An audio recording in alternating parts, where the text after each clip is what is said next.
விடுங்க sir. Super sir, congratulations. என்னம்மா sir ரொம்ப சந்தோஷமா இருக்கீங்க, என்னாச்சு? என்ன சார் முழு பூசணிக்காய் மறைக்கிற மாதிரி எங்கிட்டே விஷயத்த மறைக்கிறீங்க? அந்த வக்கீல் வந்து சொல்லவும் தான் எனக்கே விஷயம் தெரிஞ்சுது.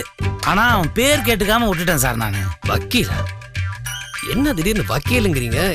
என்ன விஷயம் சொல்லுங்க. ஓ, இப்போ நான் திடீர்னு மேட்டர் ஓபன் பண்ணதால என்ன மேட்டர்னே புரியல. மொட்டை தாத்தா கொட்டையில வந்தான்ற மாதிரி இருக்கு சார். லேப்ல கிரேடிங் ஒர்க் போயிட்டு இருக்குல்ல. ஆமா தெரியும். கேமராமேனை பார்த்துட்டு வரலாமேன்னு போனேன். அவர் கொஞ்சம் வெயிட் பண்ணுனாரு. சரி போர் அடிக்குதுன்னு பக்கத்தில் ஒரு டீ கடைக்கு டீ சாப்பிடலான்னு போனேன். அங்கே ஒரு வக்கீல் என்ட்ரி. ஐயா கார்டெலாம் ஒன்றும் வேணாங்க, ஏன் இப்படி அறுக்குறீங்க? போன எடுத்து அவங்க தொல்லையே பேச. ஏய் ஏய் யாரா இது? முட்டாள், அறிவில்லை உனக்கு.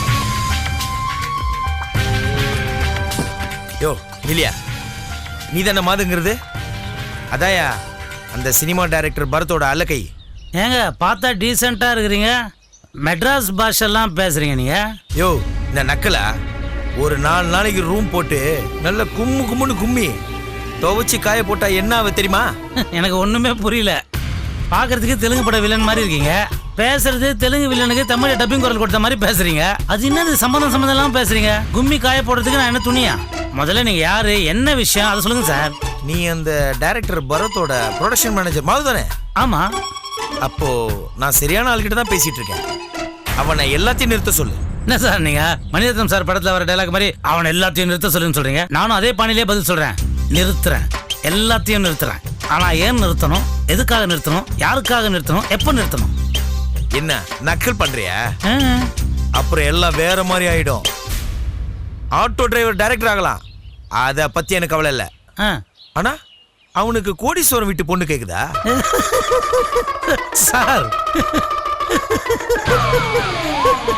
ஐயோ ஐயோ சார், எனக்கு நீங்க பேசுறத பார்த்தா சிரிப்பா வருது சார். இந்த மாதிரி புரியாம பேசுறதை விட்டு தெளிவா என்கிட்ட என்ன கேட்கணுமோ தைரியமா கேளுங்க. யோ உன் டைரக்டர் எனக்கு வேண்டப்பட்ட கோடீஸ்வரம் வீட்டு பொண்ணை காதலிக்கிறான். ஓ, அந்த பொண்ணு அவனை காதலிக்குது. அதுகிட்ட சொன்னா கேட்க மாட்டேங்க, ஏன்னா பணத்திமிரு. ஆனா உன் ஆளுகிட்ட சொல்லி வை. ஐயோ ஐயோ ஐயோ ஐயோ ஐயோ இவ்வளவு சந்தோஷமான விஷயத்த சொல்லியிருக்கேன். இப்போ கையில என்கிட்ட சக்கரை கூட இல்லையா, இருந்தா வாயில போட்டிருப்பேன். இருந்தாலும் பரவாயில்ல, பக்கத்துல ஏதாவது ஸ்வீட் ஸ்டால் இருக்கும், நாம அங்க போய் ஸ்வீட் சாப்பிட்டுட்டே பேசுவோமே. ஏன் உங்களுக்கு ஸ்வீட் பிடிக்காதா? பயப்படாத மாதிரி நடிக்கிறோம் சார். ஸ்வீட் ஒத்துக்கலாம் பரவாயில்ல, சுகர் ப்ராப்ளம் வந்தாலும் பரவாயில்ல, வாங்க கட்டிங் விட்டுக்கிட்டே பேசுவோம். யோ என்னையா மிரட்டினா பயப்படுன்னு பார்த்தா தாஜா பண்றியா? ஐயோ அதெல்லாம் விடுங்க சார், நீங்க மிரட்டுறது அதெல்லாம் ஒரு காமெடி சார். நீங்க சொன்னது ஒரு முக்கியமான விஷயம், எவ்வளவு சந்தோஷமான விஷயத்த சொல்லிருக்கீங்க. அந்த பொண்ணு பேரையும் அப்படியே சொல்லிடுங்களேன். Sir sir sir sir sir கோச்சிட்டு போதீங்க சார்.